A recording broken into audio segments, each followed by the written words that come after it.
This is Who Are We Voting For? Meet the candidates. I put these videos together so you could put a name to a face to the candidates that you're voting for. So we don't go into the voting booth wondering who we're voting for. This is for the voters and not for the candidates, so we are more educated as voters.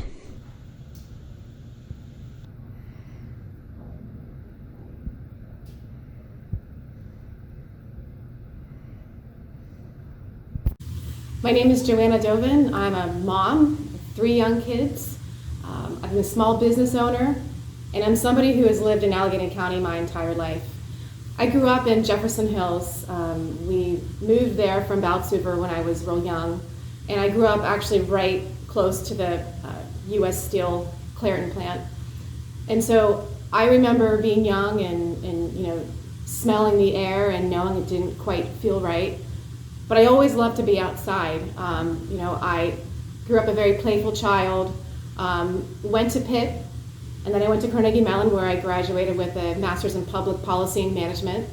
And it was my time during Pitt that really led me to get involved in policy and in politics. I interned for the late and great Mayor Bob O'Connor in 2005 and was offered a job in the mayor's office after that campaign. I worked in grants and development, but not for long because unfortunately Bob became very ill with brain cancer, and I was recruited to work in the communications department because they just needed help during the time. The media was really intense on what was happening and help was needed, so I stepped in. I then became the city's youngest big city press secretary, the nation's youngest big city press secretary. So I ran the communications office from 2006 to 2013 for the mayor during a time when there was a lot happening in our county. If you think about 2009, we had, right after the economic crash of the Great Recession in 2008, Pittsburgh was chosen as the place to have the G20 Economic Summit. So the eyes of the world were on Pittsburgh. I was in charge during that time of communicating with residents and small business owners downtown and in other parts of the city relative to how this would impact them. And I worked really hard to get as much information as I could from, really the federal government, the U.S. Secret Service, and collaborate and connect with people and really explain that, yes, this is a really great time for our city's history, but it's also a stressful time. And we all have to, be patient and work together and trust that the city's going to do everything possible to protect and nurture the small businesses. And that's what we did.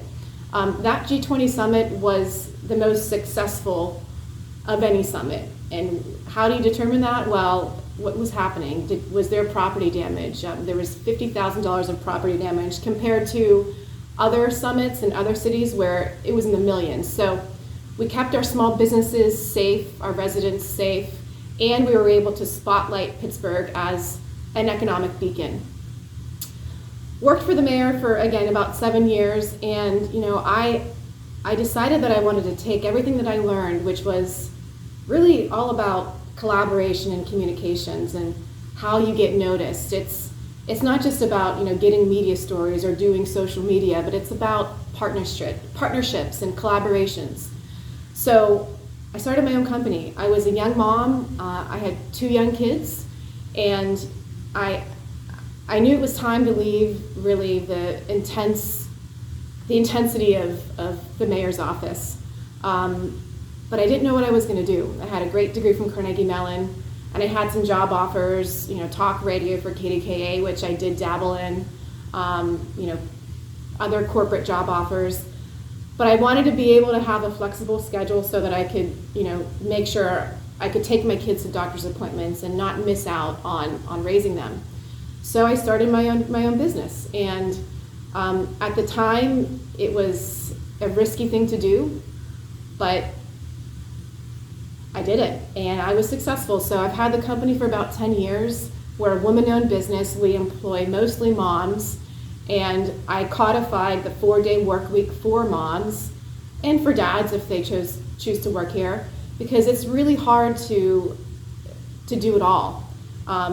we want to give back, we want to work, we need to make money to sustain our families, but you shouldn't have to trade off time, like all that time with your kids that you can miss, and you shouldn't have to trade off having a quality of life.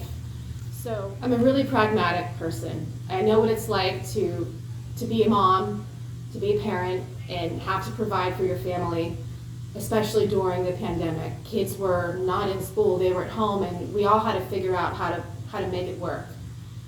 I want our county to be a place that our kids are going to flock to, not from. And in post-pandemic times, we have two big challenges.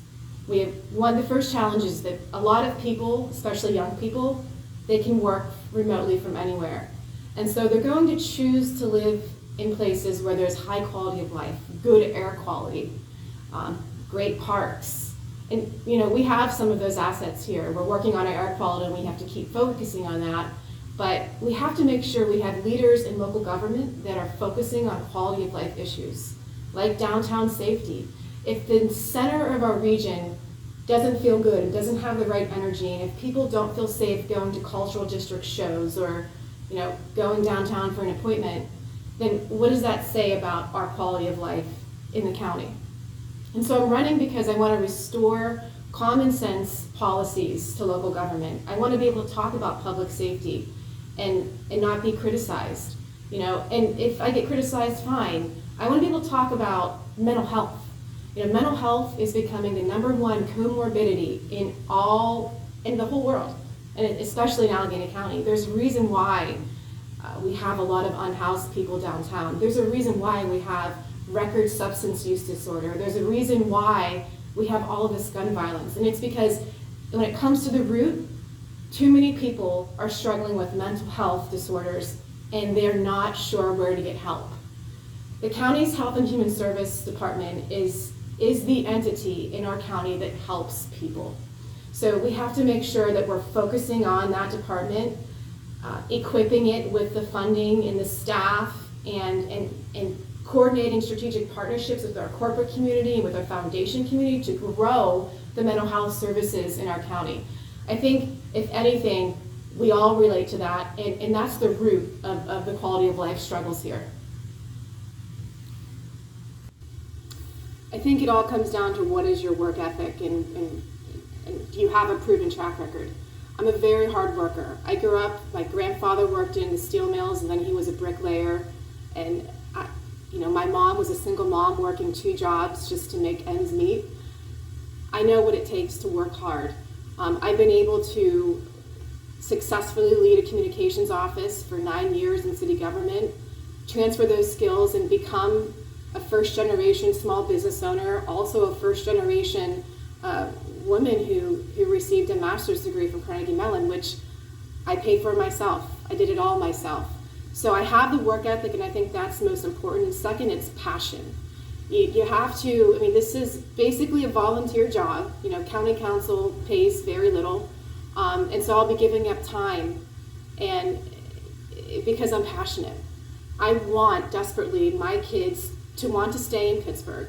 I want to feel so proud of our county, and I bringing that passion into the council meetings and into advocating for stronger mental health resources and into advocating for, hey, how are we going to attract more companies here and nurture jobs?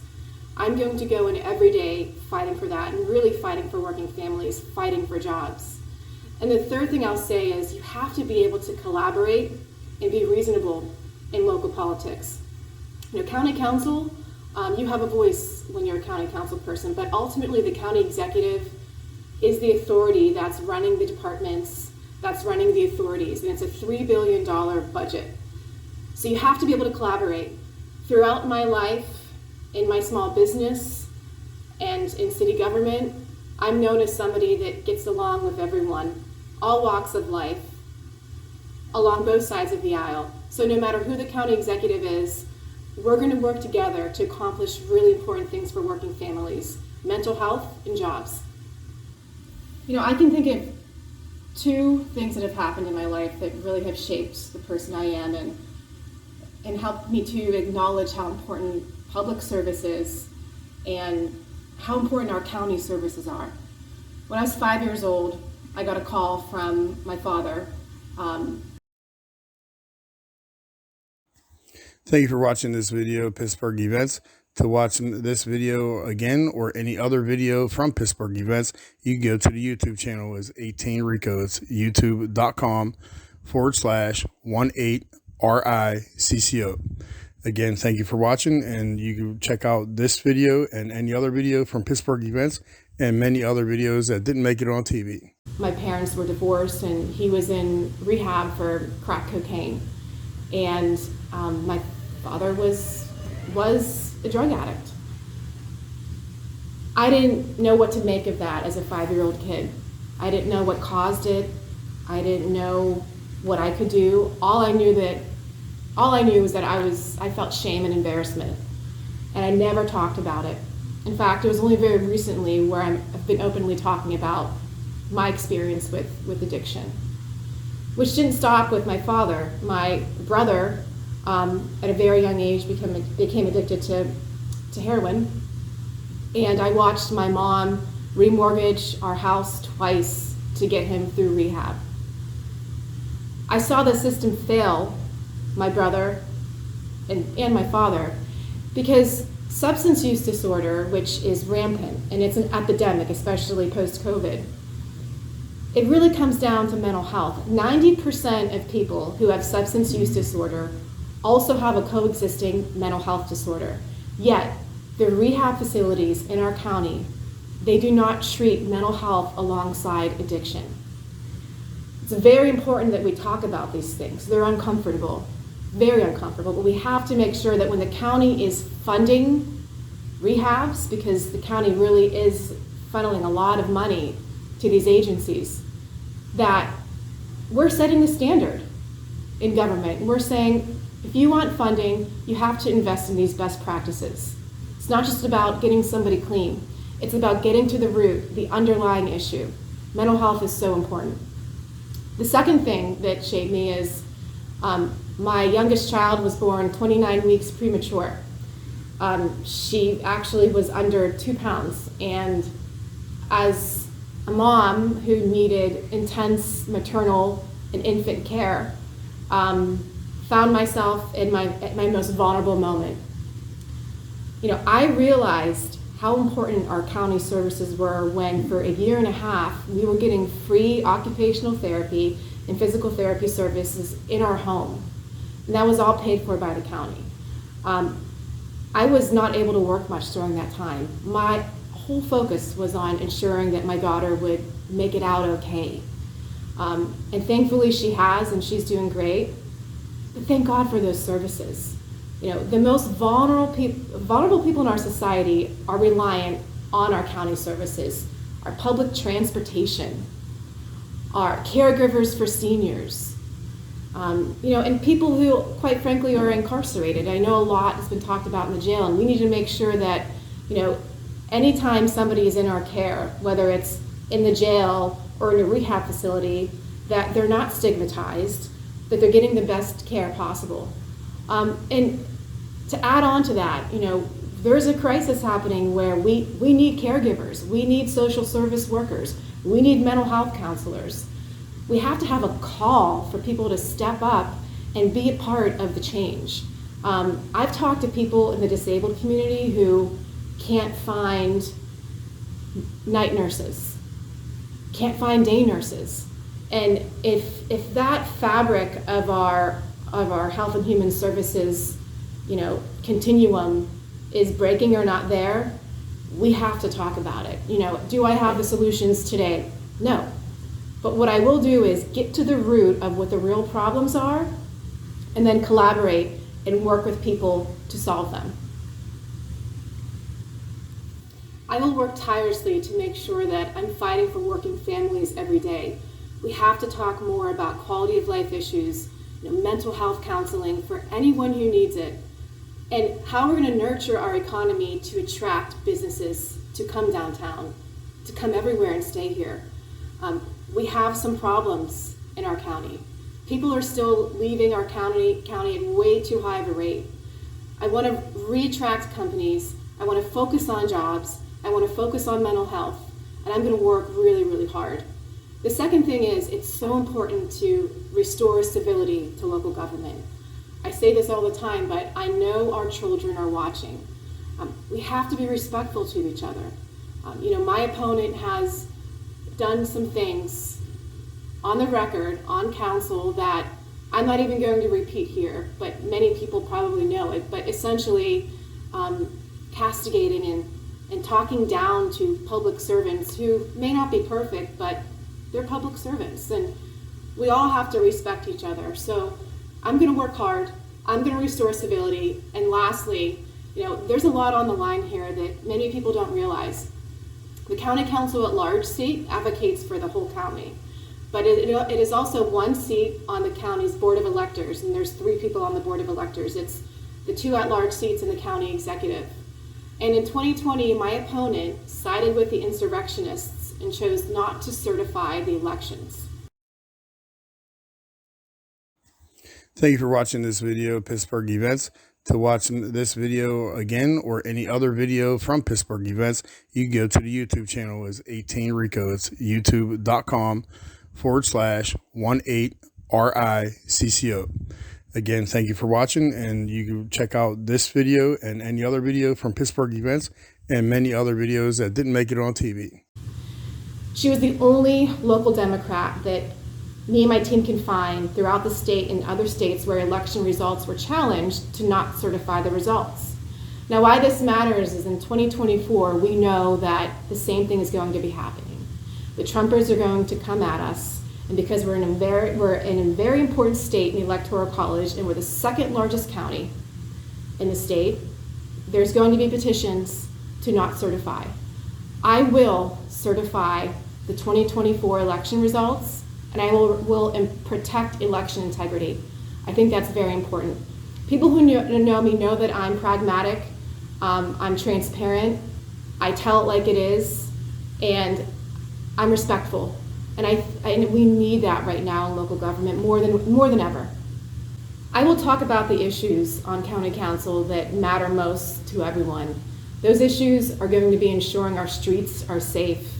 And that gets to the root of what's going on here, and that's mental health and mental health disorders and associated substance use disorders are at an all-time high. I'm going to advocate to find out what's going on and get more funding in our Health and Human Services Department to help more people with mental health. What that's going to do is it's going to reduce gun violence. It's going to reduce homelessness. And it might not happen overnight, but at least we're going to be talking about the resources and the paths that people have to get on, to get help. I'm asking for your vote. I'm going to work tirelessly for you. I'm going to ensure that we restore election integrity as well, which is extremely important in 2024. And I will always advocate in a way that's respectful and collaborative. Thanks for watching the video. Make sure you hit the like button and subscribe to the channel so I can bring you more videos on subjects like this and many other topics. Please leave any comments in the comment section, any questions or comments. I'll get back to them as soon as I possibly can. Thanks a lot for watching. Hope you have a great day, and I'll see you in the next video.